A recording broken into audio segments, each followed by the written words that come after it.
Kasalukuyang naglalakad si Arman sa madilim na eskinita sa isang lugar na matatagpuan sa lungsod ng Maynila. Yun lang kasi ang nag-iisang daan pauwi sa kanilang bahay. Kung hindi siya nagkakamali, mag-aalas 8 na ng gabi kaya naman wala ng ibang tao sa labas. Alam niyang delikado ang mag-isa pero nilakasan niya na lamang ang loob at nanalangin na sana ay makauwi siya ng ligtas sa kanila.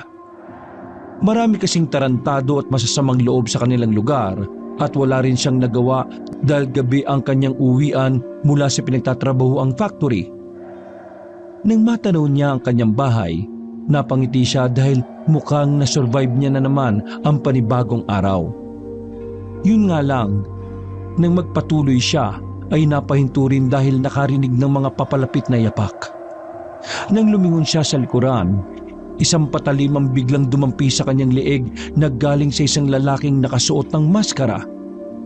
Kasabay nito ang dalawa pang lalaki na nakaabang sa harap niya kung sakasakaling siya ay manlaban. Ibigay mo na ang cellphone at pera mo kung ayaw mo masuktan. Yun lang ang kailangan namin. Pero Huwag ka nang pumalag kung ayaw mo masaktan. maawa naman kayo, kakasahod ko lang at kailangan ng pamilya ko ang pera. May sakit din ang anak ko at marami kaming babayarang utang.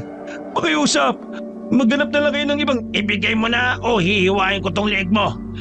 Pero para to sa pamilya ko eh. Ibigay mo na. Huwag ka na magmatigas dahil kukunin ko pa rin yan sa ayaw at sa gusto mo. Kaya akin na lang kung gusto mo pang makita ang asawa at mga anak mo. Nakikiusap ako. Kailangan ng pamilya ko ang perang ito. Hindi ko to pwedeng ibigay sa inyo, pakiusap. Anak nang, ayaw mo talaga ha? Nakaramdam ng takot si Arma nang hawakan siya sa magkabilang kamay ng dalawang lalaking nasa harap niya. Pagkatapos noon, hinarap naman siya ng lalaking may hawak ng patalim. Kahit nakamaskara, alam niyang ngumiti yun at sa bilis ng pangyayari, hindi niya napansin ang pagsaksak nito sa kanyang tiyan at dibdib. Hindi siya makasigaw o makapaglabas ng kahit na anong salita ng mga oras na yon dahil sa sakit na nararamdaman. Nang bumagsak ang katawan niya, mabilis na kinuha ng tatlong lalaki ang dala niyang bag pati na ang cellphone na nasa kanyang bulsa.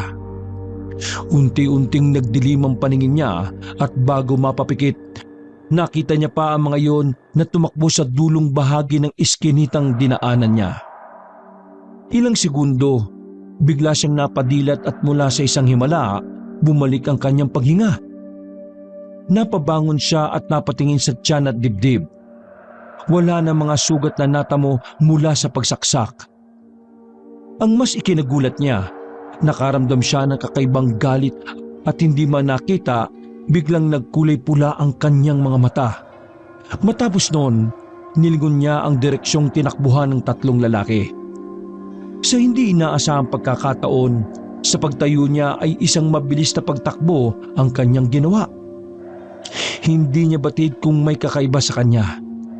Tila nagkaroon siya ng liksi at lakas, kaya naman wala pang 5 minuto, inabutan niya ang tatlong lalaki nang nagtatawanan pa. Ibalik niyo ang mga bagay na ninakaw niyo sa akin.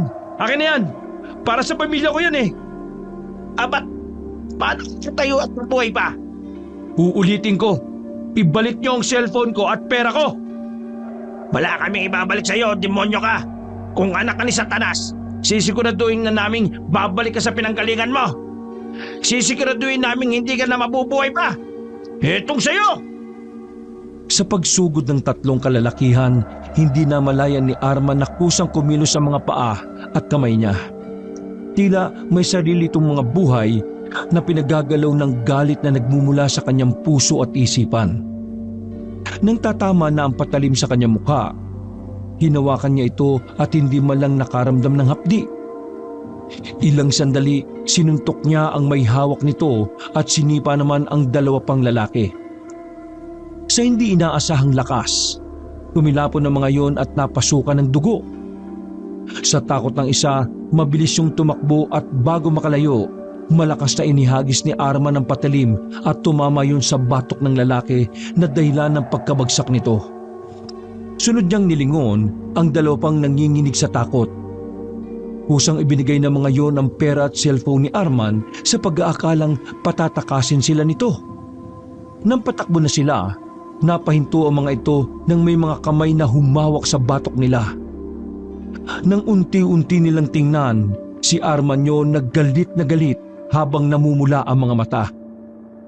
Hindi ako papayag na makapambiktima pa kayo ng ibang mga tao. Ibibigay ko ang bagay na binabalak niyong gawin sa akin, ang kamatayan. Mauna na kayong kitain si Satanas! Mamamatay kayo mga salot ng lipunan! Ha! Dahan-dahang hinigpitan ni Arman ang paghawak niya sa batok ng mga ito. Nalalaban man ang dalawa, ngunit hindi nila kaya ang kakaibang lakas nito. Ilang sandali, ang mga maikling kuko ni Arman ay biglang humaba at marahang yung bumaon sa liig ng dalawa. Dahil doon, dumaloy ang sariwang dugo at makalipas lamang ng ilang sandali, nalagutan ang mga ito ng hininga. Binitawan ni Arman ang mga bangkay nito at kinuha ang mga bagay na gustong bawiin. Nang mahawakan ng pera at cellphone, biglang nawala ang galit sa kanyang puso at isipan. Tila nawala ang isang halimaw na kanina ay kinain ng kanyang pagkatao. Nang pagmasdan niya ang tatlong lalaking wala ng buhay, nagulat siya at nanlaki ang kanyang mga mata. Alam niyang siya ang may gawa nun, ngunit bakit na mga sandaling yon ay nagtataka siya sa sariling pagkilos. Sa takot at kaba, iniwan niya ang mga ito at mabilis na umuwi sa kanilang bahay. Pagpasok sa loob, nagulat ang asawa niyang si Elvira dahil sa kanyang kalagayan. Anong nangyari sa iyo, mahal? Bakit puno ka ng dugo sa katawan at mga kamay? Mahal, dumating na ang kinatatakutan ko. Dumating na ang araw na pinakaayaw ko mangyari. Lahat ng pangitain at panaginip ko noon, unti-unti nang nakakatotoo. Tungkol sa mga halimaw? Totoo? Ikaw ba mismo ang naging... Oo, mahal. Bata pa lang ako, ay alam ko nang may kakaiba sa akin. Sa tuwing tatanungin ko ang tatay, ang lagi lang niyang sagot sa akin lapitin ako ng mga masasamang bagay gaya ng engkanto at aswang. Pero ngayon, nauunawaan ko na, mahal. Mukhang hindi lang ako lapitin. Ako pa ang aswang. Sigurado ka ba sa sinasabi mo? Paano mo mapapatunayang isa kang halimaw? Hindi ka naman mukhang isa dahil mais naman ang itsura mo. Hindi ka naman mukhang aswang. Totoo ang sinasabi ko, Elvira. Makinig ka sa akin. Hindi ka halimaw. Hindi ka magiging ganon. Paano yung anak mo kapag nalaman niya ito? Baka itakpil ka niya. Yun ang nga kinatatakot ko . Pero kailangan mong malaman kung ano ang nangyari. Kung ano ang nagawa kong kasalanan. Huwag ka mabibigla sa mga sasabihin ko. At sana hindi ito makarating sa anak natin. Mahal, nakapatay ako ng 3 lalaki. No, pumatay ka na ng tao. Bakit? Hindi ko sinasadya, mahal. Ilang beses ko nang pinigilan ng sarili ko pero nangyari na. Bakit mo nagawa yun? Dapat bago mo ginawa yun, inisip mo na muna ang mga anak mo.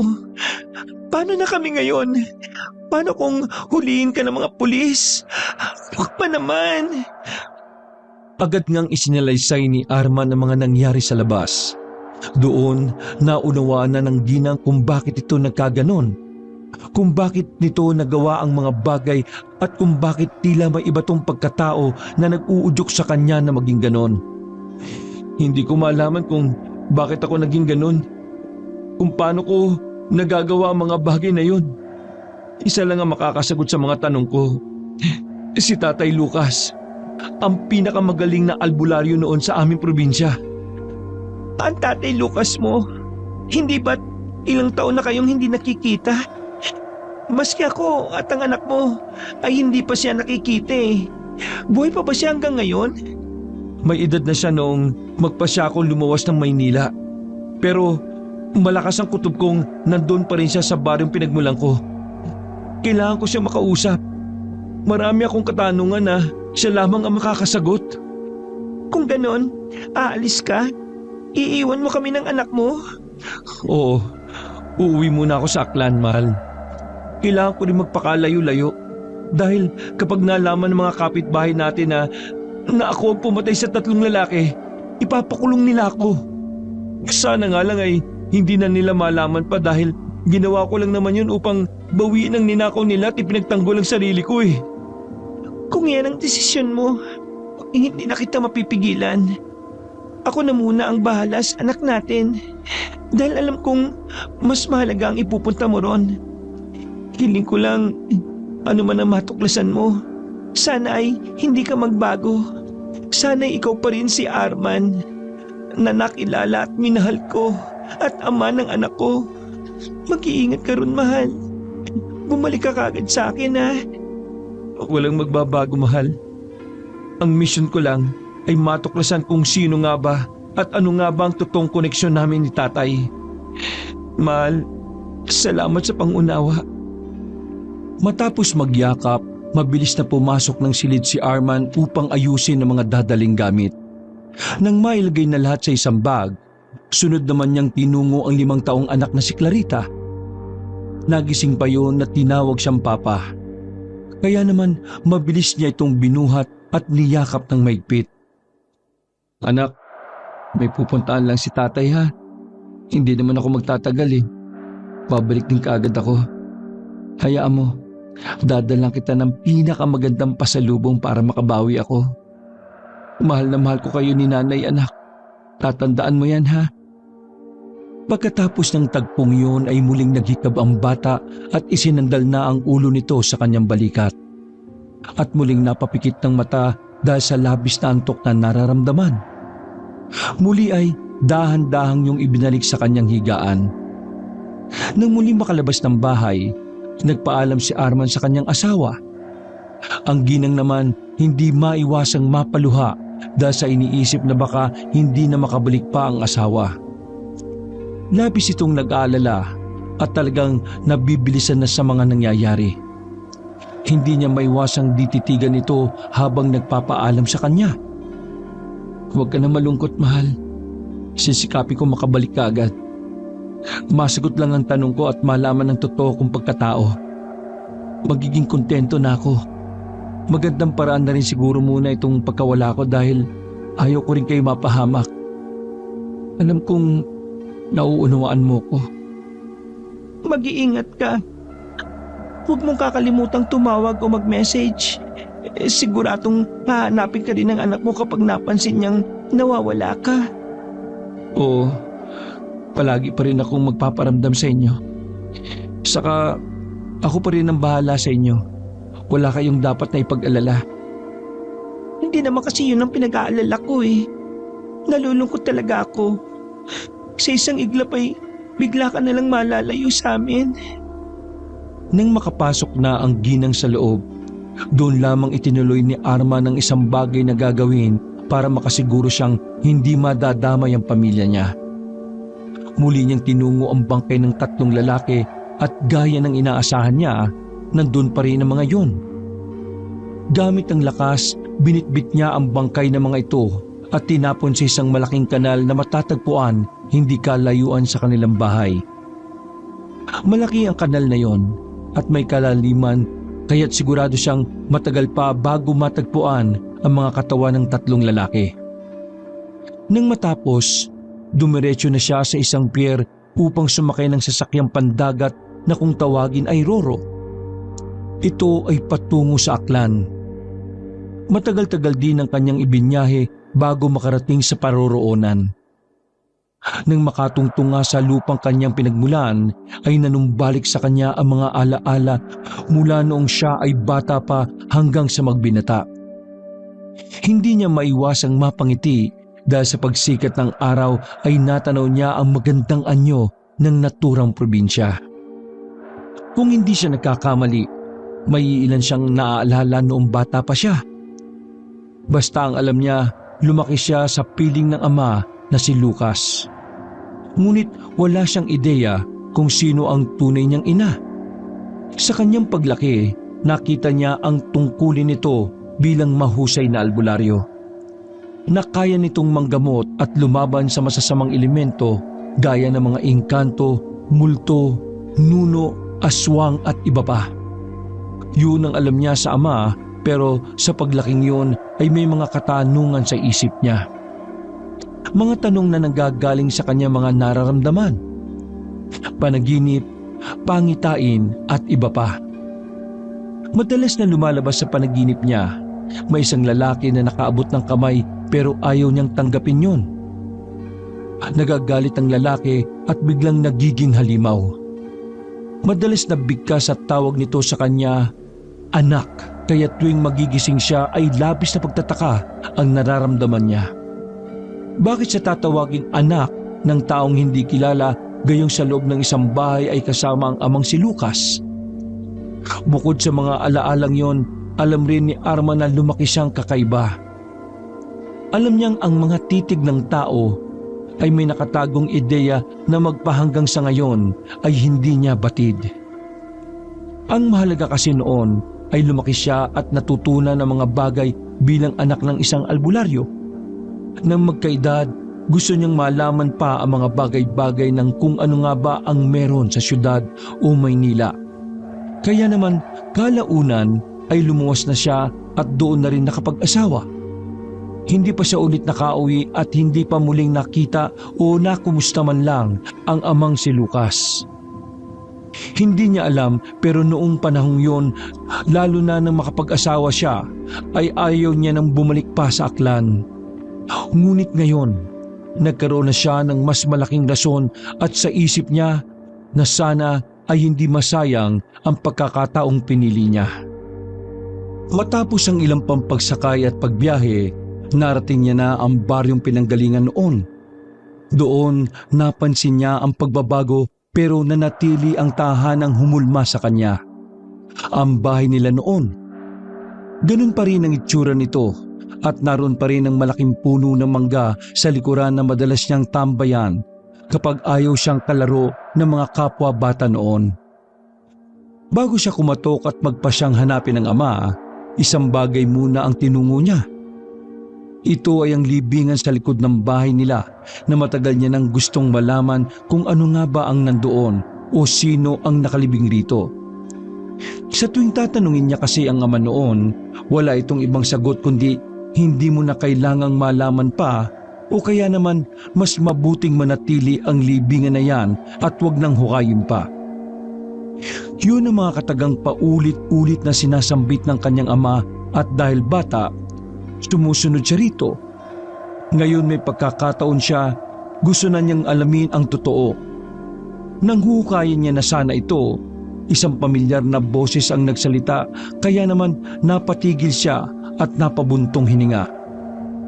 Hindi mo man lang ba muna ako kukumustahin bago mo gawin ang mga bagay na gusto mo? Ngayon ko lang ulit nagbalik.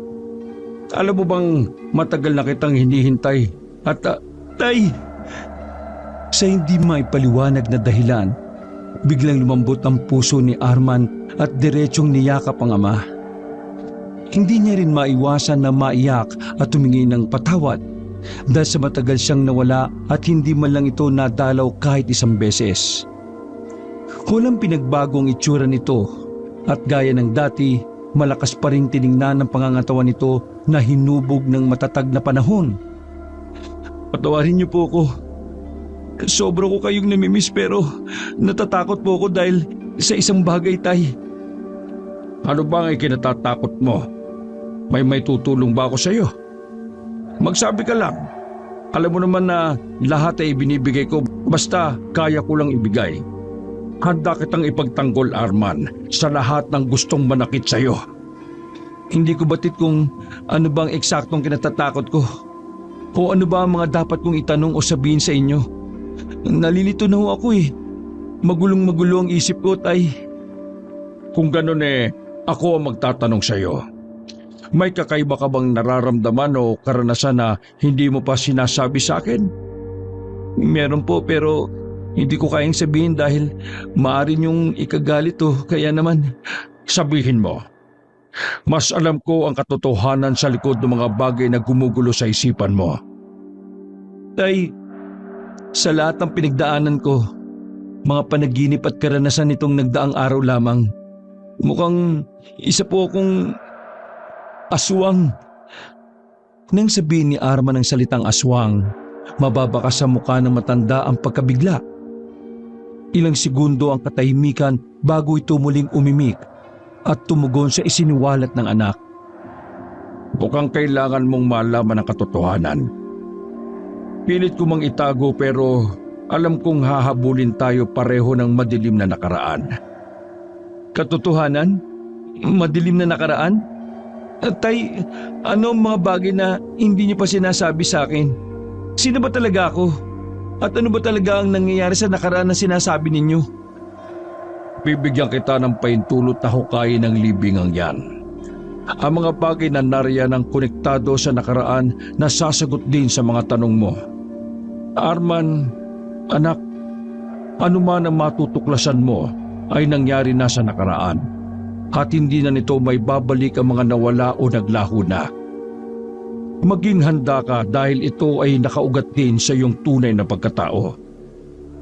Gamit ang malapad na pala, sinimulan na ngang hukayin ni Arman ang naturang libingan na itinuro ng kanyang ama.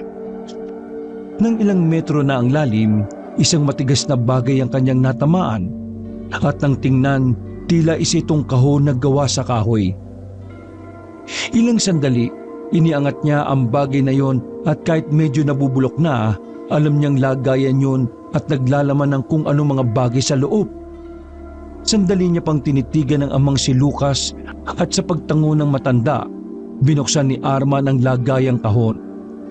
Sa loob ay nakita niya ang dalawang bagay na natatakpan na rin ng kaunting lupa at alikabok.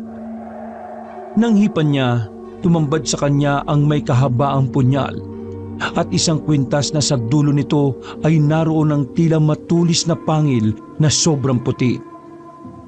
Marahan niyang inilapit ang kanyang kamay at ang madampot ang kwintas at punyal, isang malakas na boltahe ng kuryente ang dumaloy mula roon patungo sa kanyang katawan.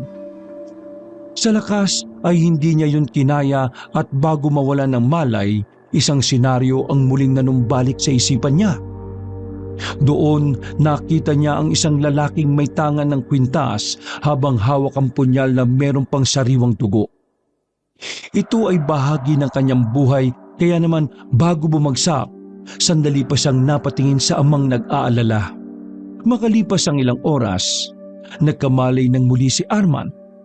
Tumambad na sa kanya ang nakatalikod na ama at nang pagmasdan niya, nakita niyang hawak nito ang punyal at ang kwintas. Gising ka na pala, anak. May naalala ka ba sa nakaraan? Isang pangyayari ang naalala ko. Nakita kitang suot mo ang kwintas na yan at hawak rin ng patalim habang nakatingin ka sa akin ng masama. Pero hindi ko maalala kung saan o kailan nangyari yon. Nangyari yon 30 taon nang nakakaraan sa isang baryo na hindi kalayuan sa lugar na kinalalagyan natin. Ikwento mo, tay. Makikinig ako. Pakinggan mo ang mga sasabihin ko.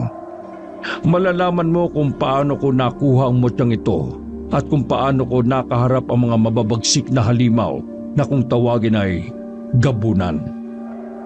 Ilang dekada na ang nakararaan sa malayong baryo na matatagpuan sa lupain ng Aklan. Naninirahan doon ang mag-amang Armando at Lucas. Ang dalawa ay pawang nabibilang sa isang samahan ng mga antingero at albularyo na itinuturing noon na mahuhusay at talaga namang kinatatakutan ng mga kalaban gaya na lamang ng aswang. Bago mamulat sa samahang yon, bata pa lang ay sinasanay na si Lucas sa gawain na meron ng kanyang ama. Isinalin sa kanya ang mga kaalaman at karunungan na magagamit niya balang araw. Sa huling bahagi ng kanyang pagsasanay, isang bagay pa ang dapat niyang matamo at ito ay ang tinatawag na mutya. Itang, kailan po ako maglalakbay upang maghanap ng mutya? At saka, anong mutya kayang nararapat sa akin? Hindi na po ako makapaghintay eh. Gusto kong magkaroon din ako ng kakaibang liksi, lakas at talino gaya nyo. Gusto kong maramdaman ang pagkakaroon ng malakas na proteksyon mula sa isang mutya. Darating din tayo dyan, anak. Sa ngayon, kailangan mo munang malaman ang kahalagahan ng isang mutya sa katulad nating antingero at albularyo. Gusto ko munang maintindihan mo kung bakit natin kailangan magkaroon ng ganitong bagay at kung para saan nga ba ito. Para saan? Hindi po ba't Gaya ng sabi ko, para bigyan tayo ng liksi, lakas at talino. Para maging malakas po tayo. Hindi po ba yun ang tunay na dahilan, Itang? Tama naman ang iyong obserbasyon at pag-unawa sa mutya. Ngunit kailangan mo ring malaman na isang responsibilidad ang pagkakaroon ng isang makapangyarihang mutya. Ayaw kong makita mo ito bilang panlaban o pamproteksyon lang. Gusto ko ay ituring mo itong iyong kabahagi at parte ng iyong katawan at buong pagkatao. Hindi ko po maintindihan, Itang. Akala ko po, layunin ng mutya na palakasin lamang tayo. Nakapagsuot natin to, gaya ng sayo, ay magkakaroon tayo ng sapat na laban para sa mga masasama. Magkakaroon tayo ng lakas, kapangyarihan, yung tipong malalabanan na natin yung lahat ng masasamang loob, pati na mga masasamang nilalang sa dilim. Tama ka rin naman, pero kailangan mo ring maunawaan na ang mutya ay may pinipili. Kapag ikaw ay napili, kailangan mo itong pahalagahan upang hindi rin mawala sa iyo balang araw. Pwede pong mawala ang mutya sa kami ng isang antingero o albularyo? Oo anak, maari itong kusang maglaho kung hindi mo aalamin at paiirali ng tunay na gamit ng iyong mutya. Tandaan mo ang mga sasabihin ko para balang araw, kapag meron ka ng mutya ay maging handa ka. Sige po, gusto ko malaman pa ang tungkol sa kakayahan at pangangalaga sa mutya. Maraming uri ng mutya ang nagkalat sa buong bansa, lalo na sa mga liblib na lugar gaya ng mga probinsya at gaya ng lugar na kinalalagyan natin. Kahit sinong tao ay maaari makakita at makakuha nito, ngunit hindi lahat ay pinipili. Kapag wala kang sapat na kakayahan, maaring mawala ang mutya o pwede ring ikaw ang mawala kapag ito ay hindi kinaya ng iyong katawan at pagkatao. Dahil iba't iba ang uri nito. Iba-iba rin ang mga kapangyarihang maaari mong makuha. May mababang uri, simpleng uri, katamtamang uri at malakas na uri ng mutya. Ang simple at katamtamang uri ay ang gaya ng mga hawak naming mutya. Mutya ng saging, mutya ng gabi, mutya ng palay at marami pang iba. Ano naman po yung halimbawa ng malakas na uri ng mutya? Marami-rami rin ang mga malalakas na uri ng mutya. Pero may isang mailap at may tuturing na delikado sa lahat. Ito ay ang mutya ng kidlat, anak. Mutya ng kidlat? Parang ngayon ko lang narinig ang bagay na yan Meron na po ba sa mga kasama natin ang nagtataglay ng ganitong uri ng mutya? Kakaiba sa pandinig Parang gusto ko makakita ng ganong bagay, Itang. Gaya nga ng sabi ko, may lapang ganitong uri ng mutya. Kaya naman, ikinalulungkot ko ring sabihin, wala pang may hawak sa atin ng ganoong mutya. Ito yung mutya na tinatawag ding galit ng kalangitan o di naman kaya ay ngipin ng kidlat. Kung sakasakali po, saan ko ba matatagpuan ng ganitong uri ng kidlat? Kung matagpuan man, paano ko ito makukuha? At talagang interesado ka sa mutya, Lucas?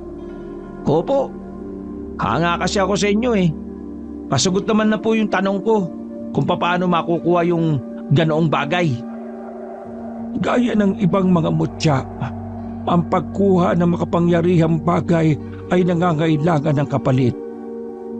Kung mababa, simple at katamtamang uri, kadalasan ay pagsubok ang ibinibigay. Kapag naman mataas na uri ng mutya, ayon sa aking ama ay isang buhay ang hinihingi nito. Maaring ang sarili mong buhay o kaya naman ay ang mga taong malapit sa iyo. Kung ako ang tatanungin, anak, ayaw ko sanang asamin mo pa ang ganitong uri ng mutya. Napakadelikado at hindi pa sigurado kung talagang mapapasayo ito. Pero hindi naman po natin maaaring madiktahan ng panahon Malay niyo po, ako ang kauna-unahang makakuha nito at kapag nagkataon rin mas makilala pa ang samahan natin. Yan ang isang bagay na gusto kong maunawaan mo rin at pairalin mo sa iyong sarili. Ang kababaang loob. Kapag hawak mo na ang isang mutya, ang kadalasang dahilan ng pagkawala nito ang pagiging mayabang at mapagmataas sa sarili. Tandaan mo, ang dapat na tungkulin ay tumulong at kung magawa man natin yon sa tulong ng mutya, huwag na tayong maghintay pa ng kahit anong kapalit o kaya naman ay papuri mula sa ibang tao. Anak, sanayin mo na ang sarili mong maging mapagkumbaba dahil yun lang ang tanging susi sa pagpapanatili ng mutya sa iyong pagkatao. Naiintindihan ko na po, Itang. Kaya pala ang mahuhusay nating antingero at albularyo tahimik lamang. Kapag nananalo sila sa isang misyon o labanan, pinipili nilang magsaya kasama lamang tayo at hindi na pinamumuka sa iba pang tao kung ano ang naabot natin. Tatandaan ko po yan, Itang. Ang pagpapakumbaba. Mabuti naman at naintindihan mo ko, anak. Hayaan mo. Pagkatapos ng huling misyon natin kasama ng samahan, ay sisimulan mo na ang paglalakbay para sa mutya. Sana sa misyong ito ay mapatunayan mong handa ka na nga para sa mga mas mabigat na responsibilidad. Mangako po, gagawin ko ang lahat ng aking makakaya. Alam ko na kakayanin ko ang lahat ng pagsubok, Itang. Matapos makapag-usap na mag-ama, ay siya namang pagsisimula ng isang pulong sa samahang kinabibilangan nila. Dito pag-uusapan ng lahat ang gagawing paglusob sa kuta ng mga aswang na nanggugulo sa kanilang lugar at iba pang mga baryo. Magsipaganda kayong lahat. Bukas na ang araw ng pinakahihintay natin. Bukas na ninyo magagamit ang matagal na nating pinaghandaan. Bukas, bago matapos ang araw, ay sisiguraduhing mauubos na ang mga aswang na pinipilit maghari-harian sa ating probinsya. Nakatanggap ako ng impormasyon kung saan kuta sila matatagpuan. Susugod tayo.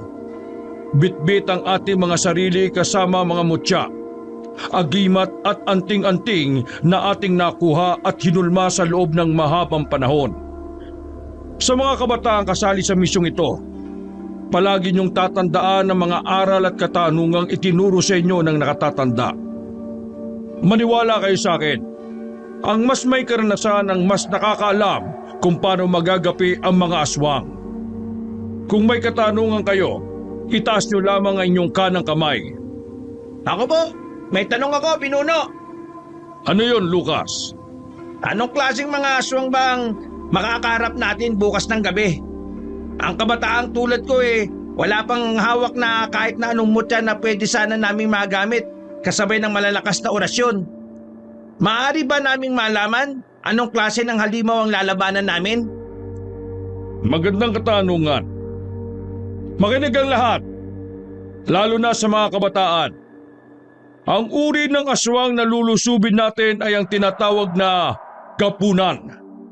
Sila mga uri ng aswang na mas malalakas kesa sa ibang mga lahi. Marami silang kakayahan na maaari niyong ikatumba.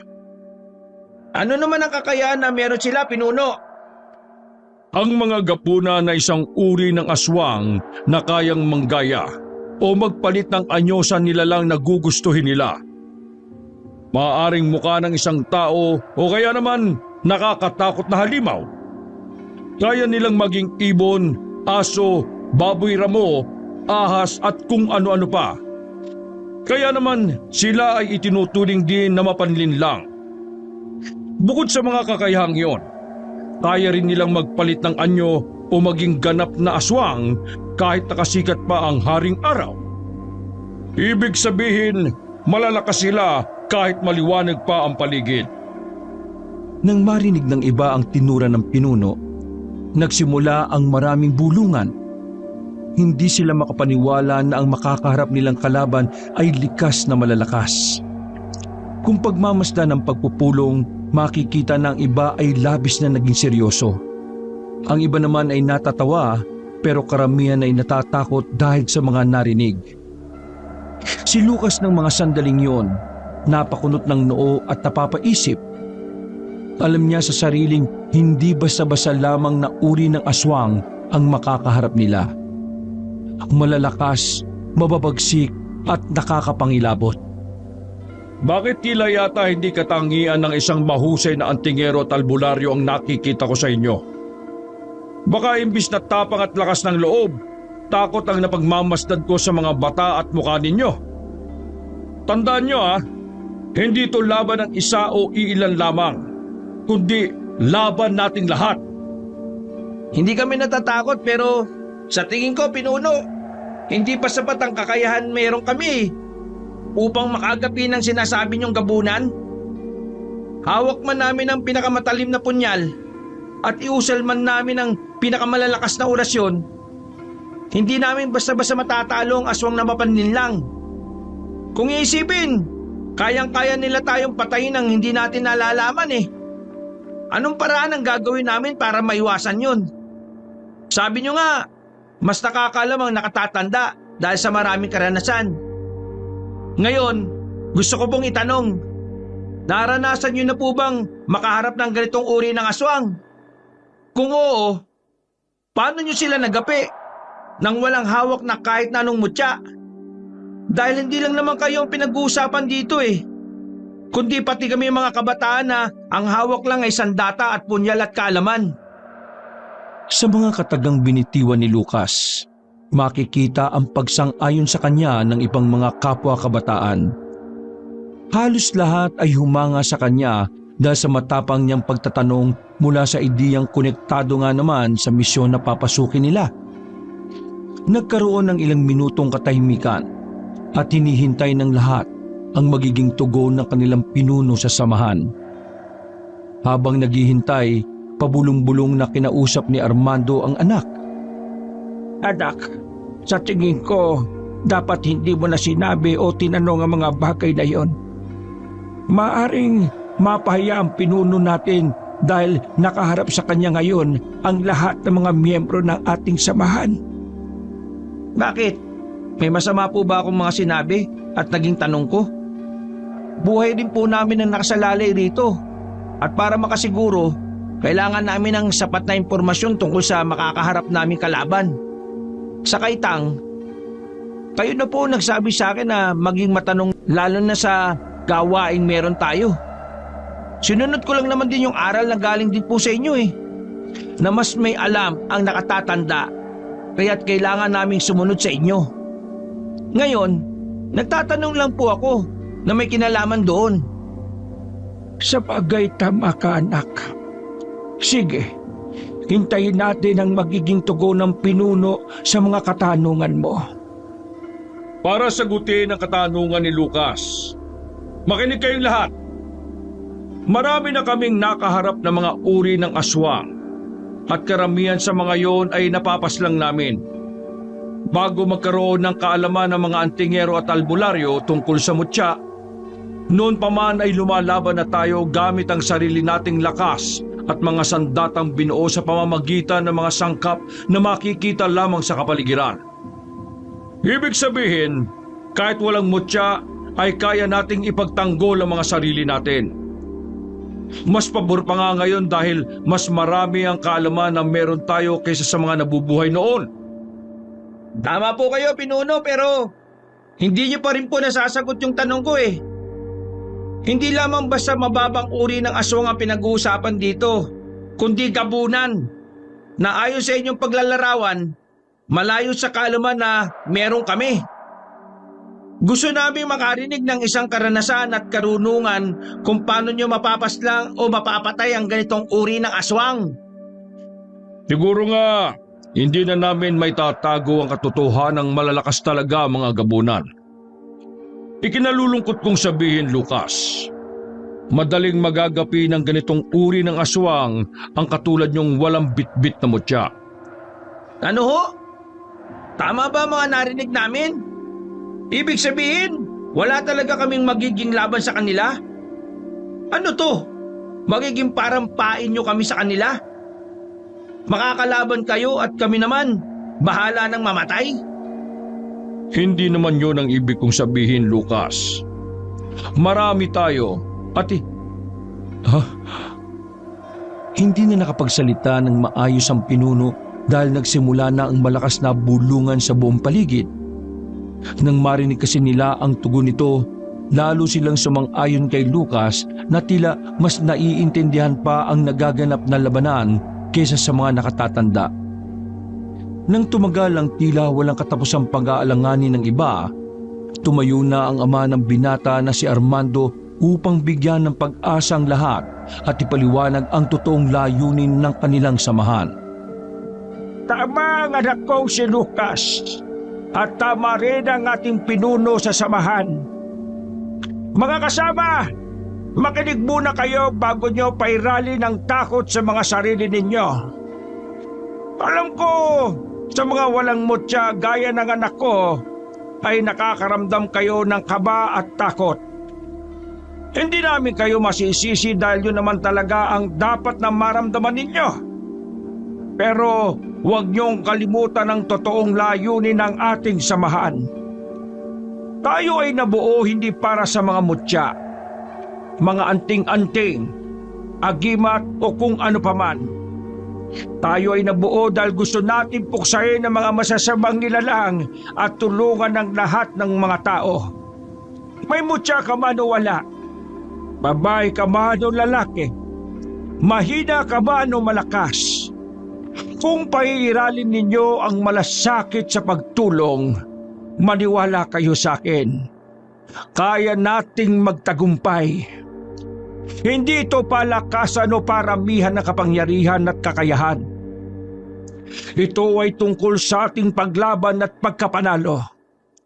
Ano man ang maging paraan. Dahil sa mga narinig mula sa ama ni Lucas na si Armando, nabuhayan ng lahat ng napanghihinaan. Ngayon, naiintindihan na nila ang tunay na punto ng kanilang pinuno na sinisikap magpaliwanag tungkol sa kanilang misyon. Matapos ang pagpupulong, nagsihanda na ang lahat. Hinasa na nila ang kanilang mga punyal. Nananalangin na may puso sa may kapal kasama ang dasal na sana ay tulungan sila ng mga mutyang tangan-tangan. Habang ang iba ay naghahanda, si Lucas ay pansamantalang tumungo sa tabi ng sapang matatagpuan, hindi kalayuan sa kanilang kuta. Dahil maliwanag ang bilog na buwan, kita niya ang nagniningning na tubig ng sapa kasabay ang mahinang alon sa tuwing siya ay maghahagis ng bato roon. Napabuntong hininga siya at muling inisip ang mga napag-usapan kanina. Kahit magulo ang isip, ay nararamdaman niya ang kasiyahan at kapayapaan sa lugar na yon. Sana nga tama si Itang sa kanya mga sinabi kanina. Sana ay magtagumpay nga kami sa kahit na anong paraan. May bumabagabag pa rin ba sa isipan mo? Oh, nandyan po pala kayo. Kanina pa po ba kayo nandyan? Akala ko po mag-aanda muna kayo ng mga kagamitan bukas. Katatapos ko lang. Hinahanap kita at gustong puntahan dahil pagkatapos ng pag-uusap kanina, parang hindi ka naging masaya. Tama ba ang nasa isip ko? Hindi naman po sa ganon. Natutuwa naman po ako sa mga sinabi nyo kanina pero may ilang bagay lang ang tumatakbo sa isip ko. Hindi ko po kasi maiwasang mag-alala dahil ang totoo, natatakot po ako sa mga gabunan. Natatakot? Bakit naman? Akala ko matapang ka dahil na rin sa mga naging katanungan mo sa iyong pinuno. Sa ating pinuno. Ano ba ang dapat katakutan sa isang gabunan? Sandaling napasulyap si Lucas sa ama dahil tila nag-iba ang tono ng pananalita nito. Hindi niya alam pero nagkaroon siya ng kakaibang kaba sa dibdib. Ipinagsawalang bahala niya na lamang yon at sinagot na lamang ang naging katanungan nito. Nag-aalala lang kasi po ako sa kung paano nila nilarawan ng mga kakaibang kakayahan ng mga gabunan Parang nakakatakot po silang makaharap. Alam ko na baka kapag nakaharap ako ng isa, baka hindi ko kayanin. Maski meron na akong mutyang tangan Talagang malalakas sila.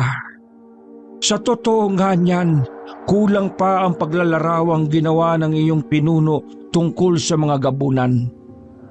Gusto ko nga siyang pagtawanan kanina dahil gaya mo, parang natatakot din siya sa ganoong uri ng aswang at wala man lang siyang sapat na kaalaman.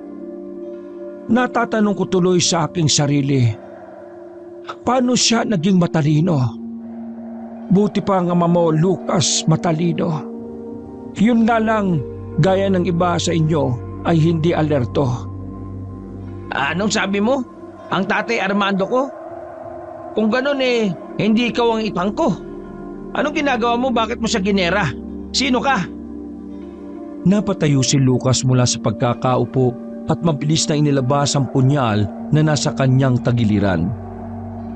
Maya-maya, yumuko ang kaharap at kitang-kita ng dalawang mga mata niya ang unti-unting pagbabago ng anyo ng taong inakala niya na kanyang ama. Nang mag-angat ito ng tingin, iba na ang itsura nito dahil doon. Napatras si Lucas dahil alam niyang hindi lang basta-basang nilalang ang kaharap niya kundi isang gabunan. Mas lalo siyang nanginig ng magkulay pula ang mga mata ng lalaki at sa pangiti lumabas ang matatalim na mga ngipin at tumulo ang malagkit na laway. Ama ang nasa isip ko at takot na nararamdaman mo. Isang gabunan ang kaharap mo at isa lang ang sasabihin ko. Hinding-hindi nyo kami mapapatay dahil bago mangyari ang paglusob ninyo, uubusin namin kayo. Maswerte ka, hindi mo na masasaksihan ng pagkaubos ng lahing kinabibilangan mo. Hindi ako papayag. Ikaw muna papatayin ko. Gamit ang lakas ng punyal, sinugod ito ni Lucas. Bago pa man niya yon matapnisan, mabilis na nakaiwas ang aswang. Tila may kakaiba itong bilis dahil hindi man lang napansin ng binata ang pag-iwas nito. Nang makita niya ito sa likuran, muli niya yung sinugot. Ngunit gaya ng una, nakaiwas ito at pinagtawanan lamang siya. Nama pala mga tinuran mo sa iyong pinuno. Walang laban ng katulad mong walang mutya sa akin. Kahit may mutya man kayo, sisiguraduhin naming hindi nyo na magagamit yon dahil bago kayo makalaban, mawawalan na kayo ng hininga. Sunod na sumugod ang gabunan at dahil mabilis, hindi napansin ni Lucas ang paglapit nito. Nagulat na lamang siya nang may mahigpit na palad ang sumasakal sa leeg niya. At nang tingnan, nasa harapan niya na ang aswang. Humaba pa ang dila nito at dinilaan ng mukha ng isa. Ang laway nito ay tila asido, kaya naman bahagyang umusok ang mukha ni Lucas at nagkaroon ng paso. Pagkatapos, gamit ang mahahaba at matutulis na mga kuko, ay sinaksak nito ng makailang beses ang tiyan ng binata. Nang manghina, binitiwan siya ng gabunan. Kaya naman bumagsak siya sa kinatatayuan. Huwag kang mag-alala, Lucas. Kakalat muna ng paunti-unti ang lason sa katawan mo at pagkatapos nun, saka ka lamang malalagutan ng hininga. Gaya ng sabi ko, maswerte ka pa rin dahil hindi mo na masasaksihan ang pagkamatay ng buong samahan ninyo. Hindi. Huwag niyo silang saktan. Nakikiusap ako. Huwag niyo silang... Hindi na naituloy ni Lucas sa mga sasabihin dahil nawala na siya ng malay. Bago maipit ang mga mata, nakita niya pa ang aswang nang ngumiti at matapos noon, dumiretso ito sa kuta ng kanilang samahan, kung nasaan din ang ama ni Lucas. Sa paglipas ng ilang minuto, ang isang espiyang gabunan ay biglang dumami. Habang papalapit sila sa mga natutulog na antingero at albularyo, dahan-dahan din ang pagpapalit nila ng anyo mula sa pagiging normal na tao hanggang sa pagiging mabagsik at nakakatakot na halimaw. Ilang sandali, isa-isa nilang pinagpapapaslang ang mga miyembro ng samahan sa pamamagitan ng paghiwa sa mga lieg ng mga yun. Ang iba ay namatay ng tulog at ang iba naman ay nagising at hindi na rin nakalaban ng sugurin, kagatin at patayin ng mga gabunan. Nang bumaon sa tiyan ng ama ni Lucas na si Armando ang kuko ng isang aswang, bigla itong nagising. At nang makita ang gustong pumatay sa kanya, nasipa niya yon ng malakas. Nang pagmasdan niya ang paligid, nakita niyang napakaraming mga gabunan, pati na ang maraming kasamahang napaslang. Dahil doon, sumigaw siya ng malakas upang gisingin ang natitira pang buhay na mga kasamahan niya. Mga kasab, nilulusob tayo ng mga gabunan. Alerto kayong lahat! Kasama ng ibang natitirang mga antingero at albularyo, pinilit na lumaban ng lahat at kahit alam pa nilang dihado na sila. Gamit ang malalakas na orasyon at mga mutyang hawak, isa-isa nilang nilabanan at ginapi ang mga aswang. Pero dahil lugi sila sa bilang, unti-unti rin silang natalo at naubos sa mga gabunan. Walang nagawa si Armando kundi ang tumakas na bagsik at galit ng mga kalaban. Puno man ng sugat at nangihina, pinasok niya ang masukal na kagubatan. Nagbabakasakali rin siyang naroon ng anak ni Lucas dahil hindi niya ito nakita sa kutang pinanggalingan. Nang makarating siya sa malawak na sapa, doon niya na lamang ito natagpuan ngunit wala pa ring malay. Gamit ang natitirang lakas, pinilit niya itong gisingin. Anak, Lucas, gumising ka! Anak, Diyos ko, anak ko!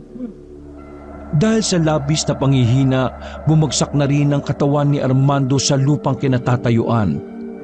Kasabay nun ay ang pagmulat ng mga mata ni Lucas. Agad niyang nakita ang kalagayan ng kanyang itang na nakahandusay sa lupa. Ramdam pa man ang hapdi mula sa mga sugat na nasa tiyan ay pinilit niyang tumayo upang lapitan ito. Sa hindi inaasahang pagkakataon, naluha siya dahil sa sinapit ng amang naghihingalo na. Itang, lumaban po kayo! Huwag niyo po akong iwan!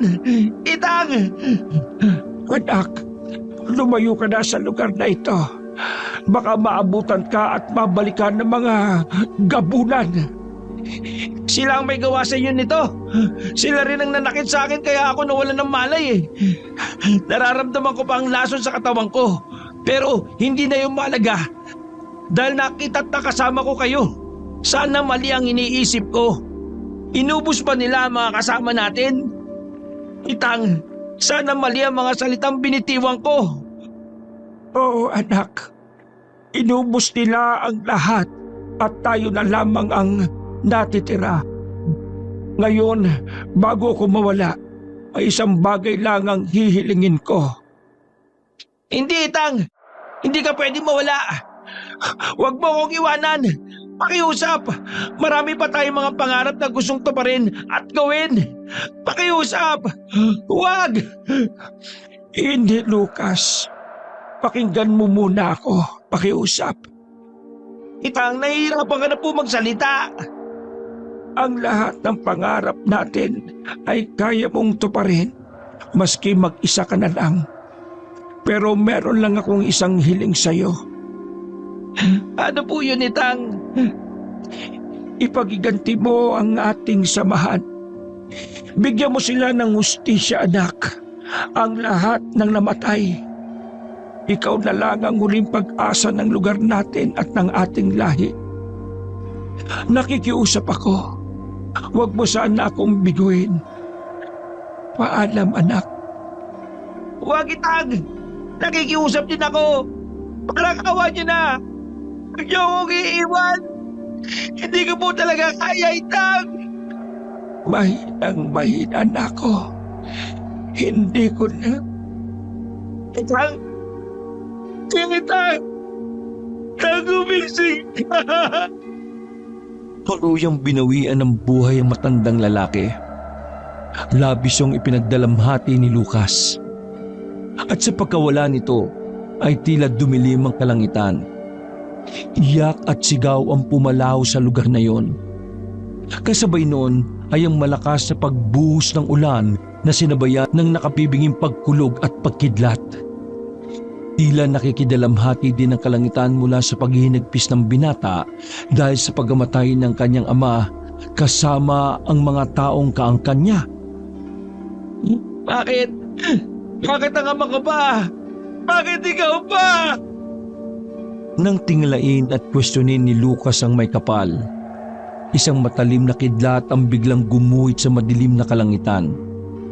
Ang kidlat ay tumama sa isang malaking puno at kahit umuulan, kitang-kita niya na nag-aapoy at nagbabagayon. Nung una, hindi niya ito pinansin at patuloy lamang na niyayakap ang walang buhay na ama habang lumuluha.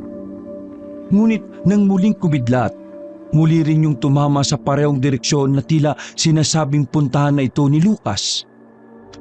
Bago tumayo, muling tumingala ang binata sa kalangitan at naalala ang salitang kidlat na minsan na nilang napagkwentuhan ng ama. Nang maalala rin ang salitang mutya, doon ay tuluyan na siyang napatayo at napapunta sa pinagtamaan ng kidlat. Habang papalapit, painit din ng painit ang paligid dahil sa may kalakihang apoy at baga sa malaking puno. Kaya naman kumuha siya ng malaking dahon ng gabi at sumalok ng tubig sa sapa. Nang makakuha, ibinuhos niya yon sa nagbabagang puno. Nang mawala, tumambad sa kanya ang isang makintab na bagay. Nang malapitan, napakunot pa siya ng noo dahil ang bagay na yon ay nakatusok at hugis pangil ng kung anong hayop. Ito na ba yung sinasabi nilang mutya o ngipin ng kidlat? Gamit ang kanang kamay, dahan-dahan itong kinuha ni Lucas. Nang mahawakan, sandali niya pang naramdaman ng mahinang boltahe ng kuryente na bahagyang gumapang sa kanyang katawan. Bago hugutin sa pagkakabaon, tiningnan niya pa ang tiyan at wala na roon ang kanyang mga sugat na natamo mula sa isang gabunan na nakaharap niya kanina. Napangiti siya, kaya naman gamit ang buong lakas, hinugot niya ng tuluyan ang mutya ng kidlat. Nang magawa, tinitigan niya yon ng maigi. Ilang segundo'y kumidlat ng pagkalakas-lakas at tumama naman yon sa lugar na pinanggalingan niya. Nang maalala ang ama, mabilis niya itong binalikan at doon tumambad sa kanya ang nasunog na nitong katawan. Gusto niya mang lapitan ang katawan ng ama, ngunit napahinto siya nang marinig ang malalakas na ungol ng aswang na tila papalapit sa kanilang kinalalagyan. Pasensya na, Itang. Kailangan ko po munang tumakas. Pangako, babalik ako at tutuparin ko ang nag-iisa niyong kailingan. Babalik ako upang ubusin ang mga gabunan na pumaslang sa inyo.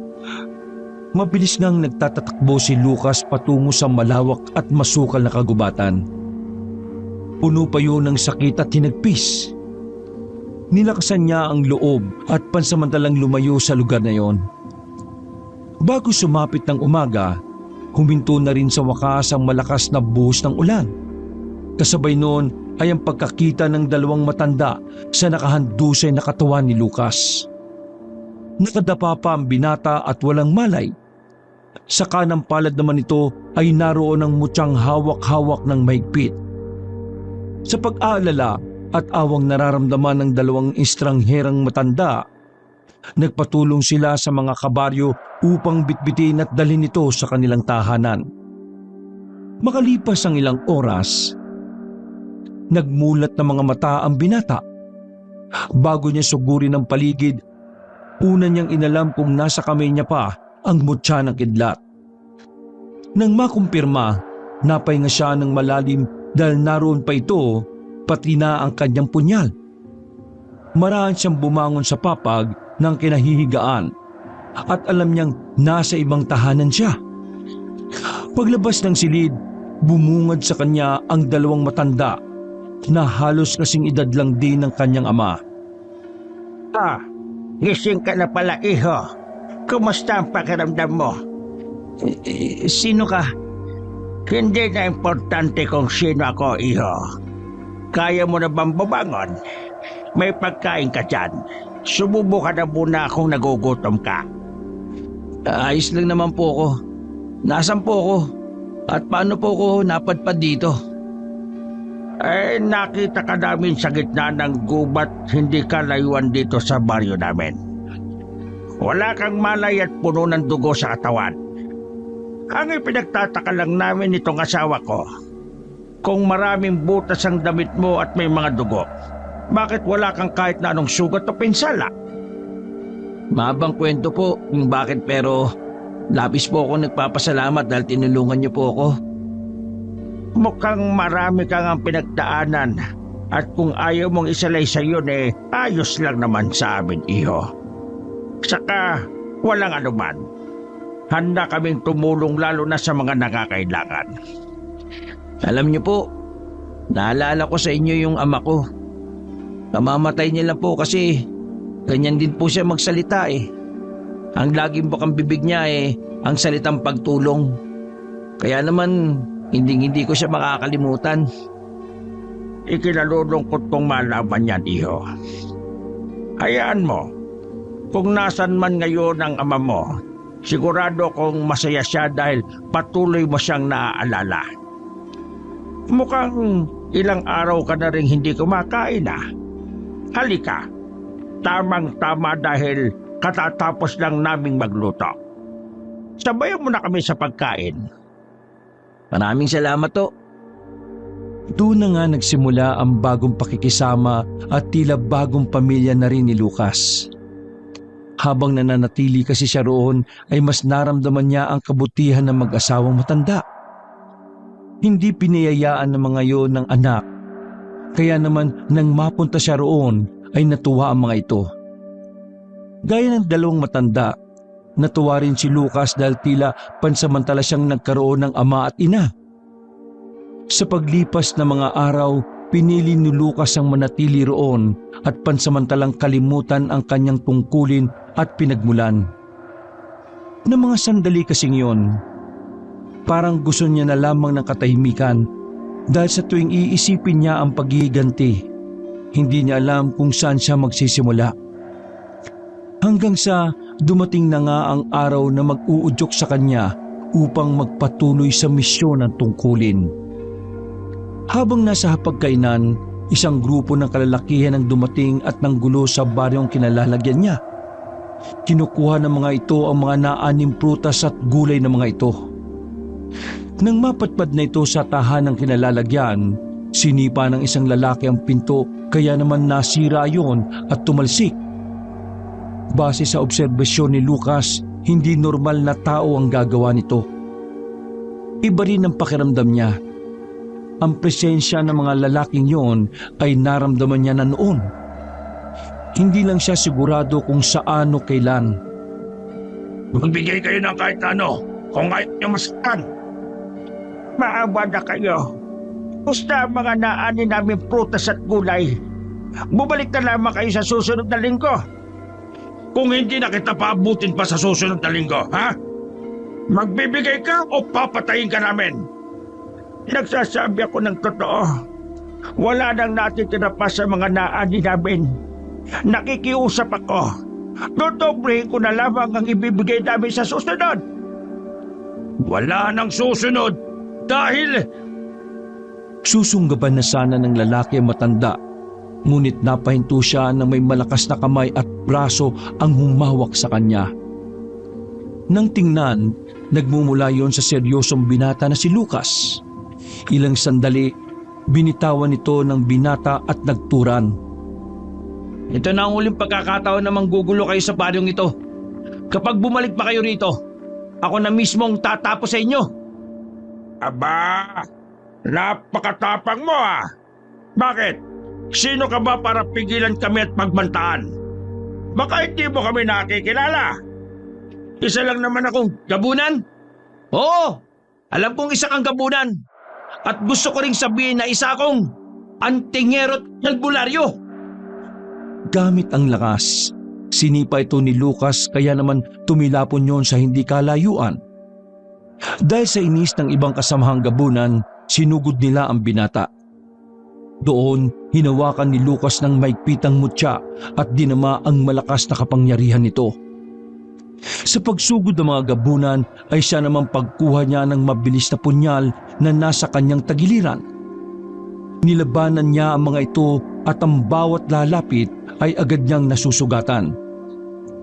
Nagulantang ang mga ito kabilang na ang mga taong nanunood. Dahil sa kakaibang kakayahan na meron ng binata, Imposible! Walang mutya ang kaya makalamang sa amin! Ang mutya meron ka! Mutya ng kidlat, gabunan! Mapilis itong sinugod ni Lucas at nang masakal ang lalaking gabunan, ibinaon niya sa tiyan nito ang talim ng punyal. Dahil doon, ang mga kasama nito ay biglang natakot at nagtakbuhan.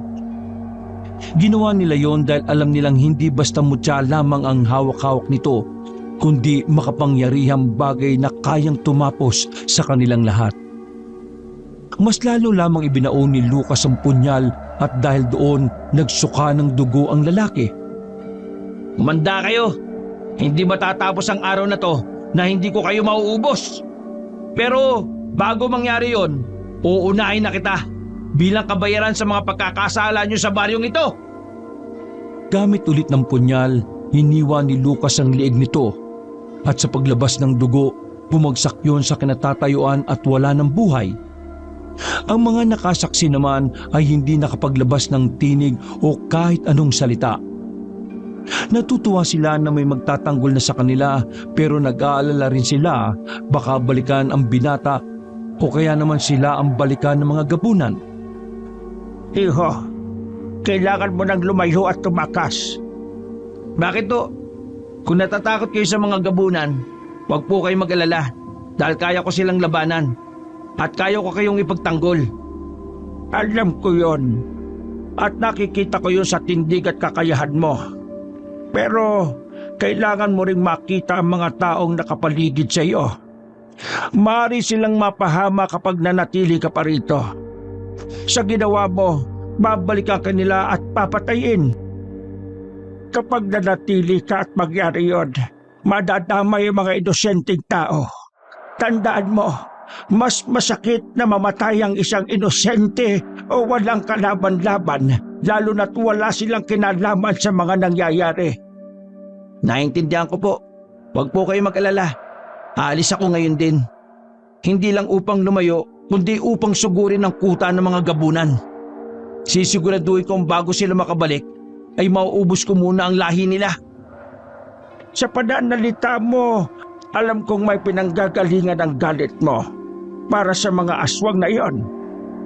Nakikita ko sa mga mata mo ang pinaghalong lungkot, galit, hinagpis at kung ano-ano pa. Magandang may dahilan ka pero tatandaan mo, iho, minsan ang galit ay nakakapaso. Kaya sana kapag naroon ka sa misyong sinasabi mo, ay pairalin mo pa rin ang puso. Mag-ingat ka sa paglalakbay at paglaban sa kanila. Salamat po. Mauna na po ako. Nang makalayo na sa naturang baryo habang bitbit ang bangkay na pinaslang na gabunan, isang pagpaplano nga ang binuo ni Lucas. Ilang oras siyang nanatili sa gitna ng gubat at pinag-isipang mabuti ang mga pagkilos na gagawin. Kumuha siya ng matibay at payat na baging. Gamit yon, nilagyan niya ng tali ang dalang mutya at isinabit sa leeg niya. Doon ay mas naramdaman niya ang kakaibang kapangyarihan nito. Tila binigyan siya ng kakaibang bilis, liksi, lakas at katalinuhan. Bukod doon, mabilis pang gumaling ang sugat na natatamo niya. Kung noon pa sana may nakakuha na sa'yo, di sana boy pa ang mga kasama ko, lalong-lalo na ang ama ko. Ngayon, gagamitin kita hindi lamang upang makaganti, kundi makamit na rin ang inaasam kong hustisya. Pinili mo ko kaya't pag-iingatan kita. Tulungan mo ko at kapag nagtagumpay ako, nangangako kong ipagpapatuloy ko ang pagtulong sa lahat ng tao. Matapos yung sabihin sa sarili, gamit ang punyal ay hiniwa ni Lucas ang ibang parte ng bangkay na gabunan. Nang makakuha ng sapat na dugo, ipinahid niya yon sa ilalim ng kanyang siko, tuhod, talampakan at batok. Ayon sa turo ng kanyang ama, paraan ito upang hindi siya maamoy o paghinalaan ng kalabang aswang na pupuntahan niya. Kailangan niya makarating doon at mag-obserba upang malaman niya ang mga dapat gawin sa paglusob at pag-ubos sa mga ito. Nang matapos, itinago niya sa loob ng damit na ibibigay sa kanya ng dalawang matanda ang kwintas na merong mutya ng kidlat. Sa kanyang pagbuntong hininga, ay siya namang pagsisimula niya sa paglalakbay patungo sa kuta ng mga aswang na gabunan. Hindi katagalan, nakita na siya ng usok na nagmumula sa hindi kalayuan. Napangiti siya dahil alam niyang ito na ang lugar na hinahanap niya na lulusubin sana nila noon bago mawala ang samahan. Nang makalapit at makapasok, napagmasdan niya ang paligid. Kung titingnan, tila ito normal na baryo lamang gaya ng sa kanila. May mga tahanan, taniman, mga tao at iba pa. Pero alam niyang sa likod ng mga mukhang yon ay ang nakatatakot na katotohanan ng mga gabunan nito. Gusto niya mang makaramdam ng awa, ngunit nangunguna sa kanya ang sakit, lalo na nang makita ang isang pamilyar na grupo ng kalalakihan. Ito ang mga sumugod sa baryo ng dalawang matandang umampon sa kanya at kasama rin ang gabunan na pinatay niya. Tamang-tama. Ito na pala yung pagkakataon ko para lusubin ang baryo ninyo. Huhugutin na sana ni Lucas ang punyal, ngunit napahinto siya nang may batang lalaki ang biglang lumapit sa kanya at nakaabot ang mga kamay. Hindi man nagsasalita, ngunit alam niyang nanghihingi yun ng makakain. Gusto man niyang tumalikod at iwasan na ito, ngunit hindi niya magawa. Lalo na nang kumapit ito sa kanyang binti at nagmamakaawa. Napabuntong hininga ang binata at saka kinuha ang dalang lagayan ng piraso ng tinapay na tira niya sa paglalakbay. Oh, eto tinapay. Wala na akong ibang dala kaya't yan lang ang kaya kong maibigay sa'yo. Sige na bata, bumalik ka na sa mga magulang mo. Tumango nga ang bata at dali-daling nagtatatakbo patungo sa isang bahay kubo. Dahil sa eksenang yon, hindi maiwasan ni Lucas na makaramdam ng lungkot at panlalambot. Hindi niya alam pero bigla na lamang siyang nanghina at ang galit na umiiral kanina ay biglang nawala. Lalo na nang maalala niya ang bili na matandang lalaki tungkol sa mga inosenteng maaaring madamay sa kanyang gagawing paghihiganti. Kaya naman, imbis na sugurin ng mga lalaking yon, nagpasya siyang umalis at muling bumalik sa baryo ng dalawang matanda. Habang naglalakad, hindi niya maiwasan ng muling mapaisip. Itang, tulungan mo po ako. Alam kong nasa langit ka na at kasama mo na ang Panginoon. Pero sana, bigyan mo ako ng dahilan o senyalis man lang sa kung ano ba ang dapat na maging desisyon ko. Gusto ko man kayong ipagiganti pero hindi ko magagawa dahil sa mga, alam niyo na, mga nilalang na maaaring madamay. Kapag hindi ko naman tinupad ang hiling mo, lalamunin naman ako ng konsensya at paghihinagpis. Itang, ano ba dapat kong gawin? Hindi ko na alam eh. Gusto ko mang isipin na, Napahinto sa pagsasalita at paglalakad si Lucas nang makita ang malaking usok na nagmumula sa baryong kinalalagyan ng mga tao at ng dalawang matandang umampon sa kanya. Mabilis pa sa 4:00 ang pagtakbong ginawa niya at nang makarating doon, napatigil siya at nagulantang sa nasaksihan. Hindi pwede! Anong ginawa ng mga gabunang yon? Nang tuluyang makalapit, nakita niyang sunog na ang lahat ng mga tahanang naroon, kabilang na ang bahay ng dalawang matanda. Nang mapalingon siya sa kaliwa, napalud siya nang makita niya ang tambak ng mga bangkay ng mga taong alam niyang aswang ang pumatay. Mula sa pinakababa ng mga katawang yon, nakita niya ang butas na mga katawan ng dalawang taong tumulong sa kanya. Dahil doon, ang galit na nararamdaman ng binata ay mas lalong nadagdagan. Sa kanyang pagsigaw ng malakas, muling bumuhos ang ulan. Bakit? Bakit ito dinamay ang mga taong walang kinalaman sa mga nangyari? Una, ang mga kasamaan ko. Ikalawa, ang ama ko. Ngayon, pati ang mga taong nagmamalasakit ay pinaslang nyo. Humanda kayo. Hindi na ako magpapakita ng awa. Uubusin ko kayong lahat! Sa kanyang pagtayo, isang mabilis na pagtakbo ang ginawa niya. Tila isa siyang kidlat na bigla na lamang sumulpot sa baryo at kuta ng mga aswang. Kitang-kita ng mga naroon ang nanlidisik na mga mata ng binatang labis ang pagkagalit. Mula sa tagiliran, gamit ang kanang kamay ay marahan niyang hinugot ang matalim na punyal. Gamit naman ang kaliwa, inilabas niya sa loob ng damit ang makapangyarihang mutya ng kidlat. Nang makita siya ng mga kalalakihang gabunan, biglang nagsigawan ng mga yon at unti-unting nagbago ng anyo. Ang iba ay naging aso, ang iba ay naging baboy ramo, ibon, lobo at kung ano-ano pa. Ang iba naman ay humaba ang mga balahibo. Nagkaroon ng mahabang dila, mga ngipin at matutulis na mga kuko. Mali ang desisyon mong sugurin kami sa sarili naming lupain, Lucas. Kumusta ka? Naalala mo pa ba ako? Akala ko noon ay napatay na kita. Yung pala'y nabuhay ka at muling lumapit sa kamatayan. Oo, naalala kita. Pero hindi ako lumapit sa kamatayan, kundi dadalhin ko kayo doon. Sisiguraduhin kong ang kamatayan ng mga kasamahan at ama ko ay ang magiging kamatayan din ng lahi ninyo. Napakatapang mo naman magsalita. Parang nung huli nating paghaharap nanginginig ka pa sa takot. Ngayon akala mo kung sino ka matapang. Bakit? Dahil masahawak mo mutya? Nakakatawa ka. Dahil wala kang kalam-alam na ang mga mutya ay hindi na kami kaya pang paslangin. Siguro, oo, hindi na kayo kayang paslangin pa ng ibang mga mutya. Pero hindi ng hawak kong mutya ng kidlat. Ano? May hawak kang mutya ng kidlat? Oh, bakit parang ikaw nang natatakot at nanginginig ngayon? Bakit?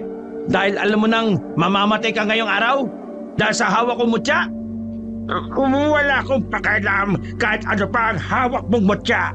Hindi rin ako mamamatay ngayong araw, kundi ikaw! Mga kasama! Sugurin ang labastangan na yan! Sabay-sabay ngang sumugod ang mga aswang na gabunan sa kanya. Ngunit dahil sa taglay na liksi at bilis na ibinigay ng mutya, mabilis na nakaiwas si Lucas. Gamit naman ang punyal, isa-isa niya itong pinagsasasaksak, hinihiwa at sinusugatan.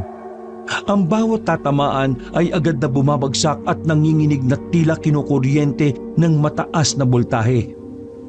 Sa pagsugod pa ng mga aswang, hinawakan ng binata ang kwintas at pumulong ng malakas na orasyon na alam niyang mula sa itinuro ng namayapang ama.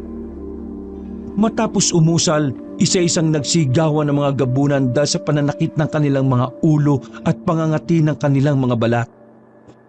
Doon, ginamit itong pagkakataon ni Lucas upang paisa-isa silang paslangin hanggang sa makaharap na niya ang matapang na gabunan na minsan ang nagtangka sa buhay niya. Dahan-dahan niya itong nilapitan at siya namang pag-atras ng isa. Makawa ka, Lucas. Pinatay mo na ang mga kasama ko. Hayaan mo na lang ako mabuhay at makatakas. Nakikiusap ako. Yan din ang katagang binitiwan ko noon. Pero anong ginawa mo? Bukod sa naging espiya ka na nga, ay inubos mo pa ang mga angkan ko. Ngayon, gaya mo, wala akong ititira kahit isa. Sa galit na nararamdaman, sinipa ito ng malakas ni Lucas. Nang mapayga ang lalaki, sunod-sunod niya itong pinagsususuntok hanggang sa magdugo na ang buong mukha nito. Matapos, iniangat niya ang matalim na punyal at malakas na itinarak si dibdib ng matandang gabunan. Sa bawat pagsaksak ay siyang pagbanggit niya ng mga kataga dahil sa nangyari sa mga kasamahan at amang si Armando. Para sa lahat ng mga antingero at albularyong inubos ninyo. Para sa mga inosenteng tao na pinaslang ninyo. Para sa ama kong pinatay ninyo. Nang tuluyang mapatay, napalingon si Lucas kung saan dahil sa pag-iyak ng isang bata. Nanggagaling yon sa isang pamilyar na kubo kaya naman agad niya yung tinungo. Matapos sipain ng pintuan, tumambad sa kanya ang batang yakap-yakap ng isang lalaki na sa tingin niya ay ang ama nito. Pinagmasdan niyang maigi ang bata. Ito rin ang batang nakita niya kanina na humingi sa kanya na makakain. Huwag kayong lalapit sa amin. Huwag mo sasaktan ang anak ko. Lumayo ka ako, kaya mong papatay kita! Dahil sa galit pa ring nararamdaman, hinila ni Lucas ang lalaki at inihagis sa labas ng tahanang yun. Ang bata naman naiwang nag-iiyak sa loob habang takot na takot. Mabilis na bumangon ang lalaki at nagpalit ng anyo bilang halimaw at aswang. Sinugod nito ang binata at bago pa man makalapit, isang punyal ang bumaon sa dibdib nito. Wala pang 10 segundo ay nalagutan na yon ng hininga. Matapos muli niyang pinasok ang tahanan at nilapitan ang nanginginig na bata. Sa tuwing nakikita ko ang mukha mo, naalala ko lang yung gabunang pumaslang sa mga kasama at ama ko. Kung magtitira man ako, baka dumating ang araw na bumalik ka kasama ang bagong angka ng gabunan at muling manakit ng mga inosenteng tao. Ngayong may pagkakataon akong pigilan yon, gagawin ko. Marahang itinaas ni Lucas ang punyal at nagbabadyang saksakin ng inosente at batang lalaki. Bago niya magawa yon, isang mahabang iyak ang narinig nito. Huwag po! Yun ang huling naging salaysay ni Lucas sa anak na si Arman.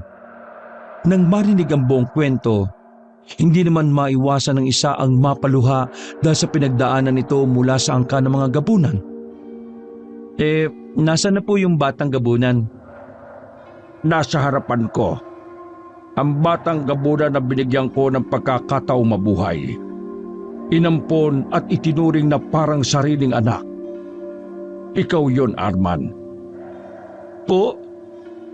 Kaya pala, habang lumalaki ako, nararamdaman ko mga kakaibang bagay na hindi naman nararanasan ng iba. Totoo pala na ako'y isang aswang. Gusto kong humingi ng kapatawaran sa iyo, anak. Nadala lamang ako ng galit noon at gusto ko lang na makamit ang hustisya. Kaya ako nagawa mga bagay na yon. Pero alam mo, na makita kita at nang umiyak ka, naramdaman ko muli ang totoong pagmamahal sa kapwa. Ang galit at matigas kong puso ay biglang lumambot ng dahil sa iyo. Kaya simula nang mapa sa akin ka, nangako kung kakalimutan ko na ang tungkol sa mutya ng kidlat at ipinagpatuloy na lamang ang misyon ko bilang albularyo. Inilibing ko na sa limot ang kwintas at ang punyal sa pag-aakalang makakamit ko na ang tunay na katahimikan at kapayapaan. Pero nagkamali ako dahil sa huli nalaman mo pa rin ang totoo. Nalaman mo pa rin na ako ang umubos sa angkan mo. Sa muli, patawad sa pagkakamali ko. Hindi niyo po kailangang humingi ng tawad dahil sa nagawa niyo sa nakaraan. Tay, nauunawaan ko po ang lahat-lahat. Ginawa niyo lang yun dahil sa gusto niyo makamit ang hustisya. Kung ako nasa kalagayan niyo, yun din ang mararamdaman at gagawin ko. Ako ho ang hihingi ng tawad dahil imbis na samahan ko kayo dito, natakot ako at lumayo. Pangako, Tay, babawi ako sa lahat ng pagkukulang ko bilang anak-anakan ninyo. Doon na nga natapos sa mga bagay na gumugulo sa isipan ni Arman. Nasagot na rin ang lahat ng katanungan niya tungkol sa nangyari sa nakaraan at kung sino nga ba siya. Kaya naman sa mga sumunod na araw, isinama na ni Arman ang ama-amahan sa Maynila upang makita na rin ito ang kanyang asawa at apong si Clarita. Sa kasalukuyan, namuhay na lamang ng simple ang matanda kasama ang buong pamilya ni Arman. Muli rin nilang inilibing ang kwintas na naglalaman ng mutya ng kidlat kasama ang punyal. Kasabay noon, inilibing na rin nila sa nakaraan ang lahat ng masasakit na mga pangyayari. Lumipas man ng maraming taon ay hindi makakalimutan ng lahat ang pangalang Lucas, na may tangan ng pinakamalakas na mutya na minsan ang umubos sa mga gabunan. Wakas,